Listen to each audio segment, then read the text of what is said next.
Hello everyone. So today I want to present my topic, what my current trend, which is child abuse and neglect. Well, I first chose this topic because something that I'm studying within family services is that I want to work with children in foster care and I want to work with children from group homes and just family service and social services as a whole. So this is something that I like to study, something I like to keep myself updated on, along with also just having research for my future career path. So, the first thing I studied was the history of child abuse and neglect. So, what is child abuse? According to the Centers for Disease Control, child abuse and neglect is defined as any act or series of acts with commission or omission by a parent or caregiver that results in harm or potential harm or threat to a child. There are two components. Component one is acts of commission, which is child abuse. In other words or overt actions that cause harm, potential harm, or threat of harm. This could include physical abuse, sexual abuse, and psychological abuse. Number two is act of omission, which is child neglect, which is failure to provide needs or to protect from harm or potential harm. Physical, which could include physical neglect, emotional neglect, medical and dental neglect, exposure to violent environments, educational neglect, and inadequate supervision.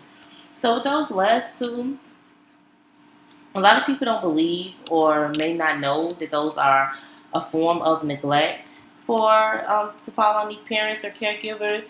Educational neglect would say, for instance, when it comes time for your child to start school, and you may have a 7 or 8 year old that has never been to school before. And inadequate supervision is a form of neglect because, say, for instance, you send your 5 year old outside to play and there's no adult supervision around. If something happens and that 5 year old gets hurt, or even if they don't get hurt, sending the 5 year old outside without any supervision is a form of inadequacy. So it's a form of neglect that it's potential harm that could happen to the child. Emerging problem, child abuse and neglect. Emerging problem at FCS. One emerging problem at FCS is child abuse and neglect and the effects it has on the child later in life. And that came from the AAFCS 2018. An emergent problem is defined as something that is projected to occur in the future as a result of a modern day problem or issues.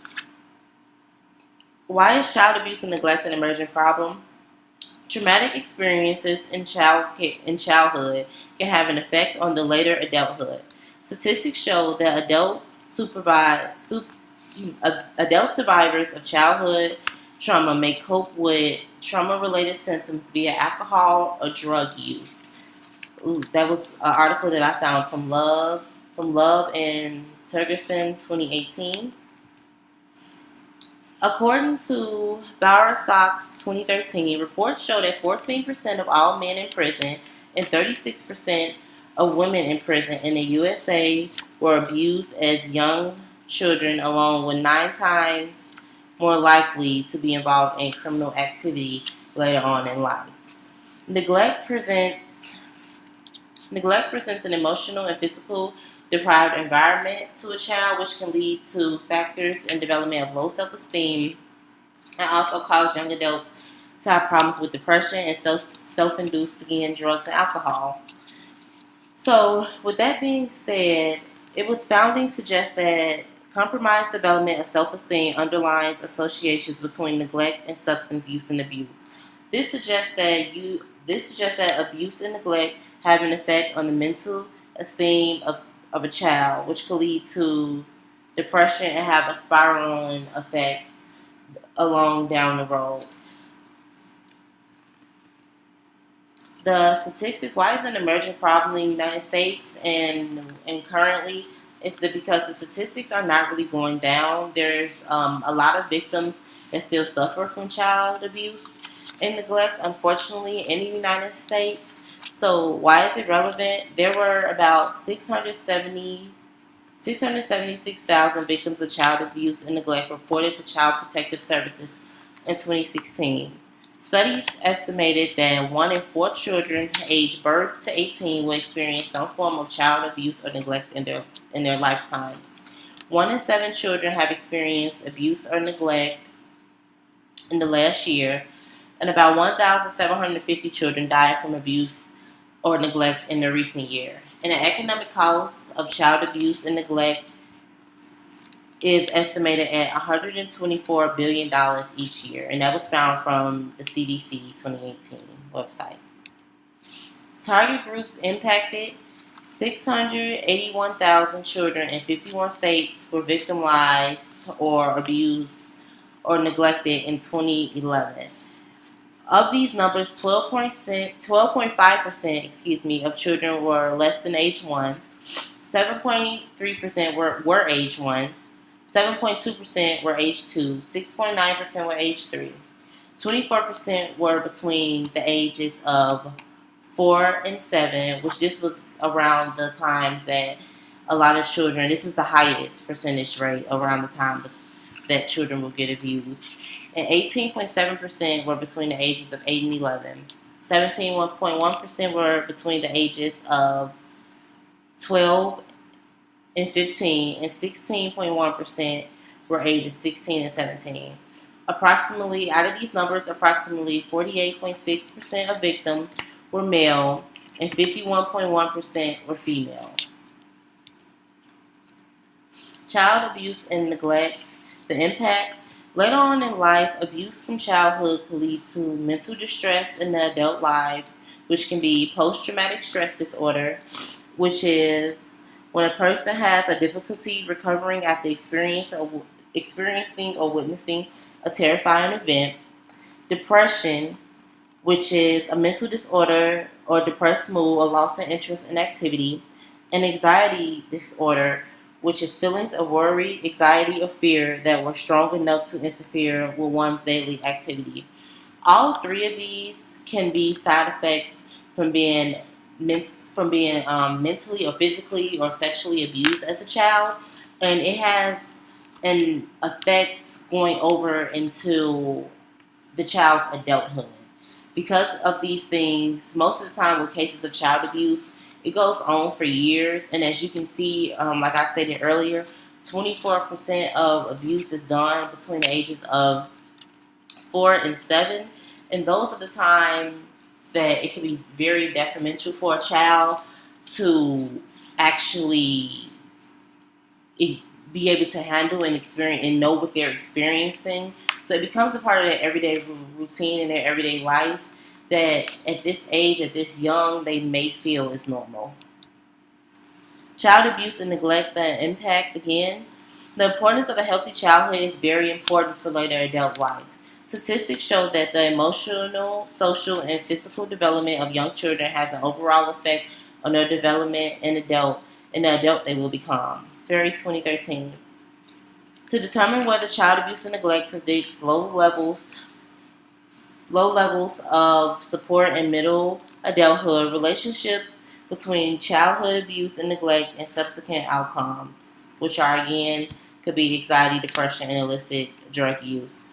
So, in other words, one must study the types of abuse that a child has suffered into where they are now in their lives.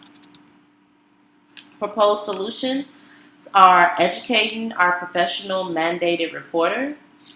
So teachers, doctors, firefighters, policemen, policewomen, anybody that is considered by state law a mandated reporter, having more education for them to know the signs and the symptoms. The Federal Child Abuse Prevention and Treatment Act. So for people to know more about this act and be able to know how this act protects a child from abuse and neglect.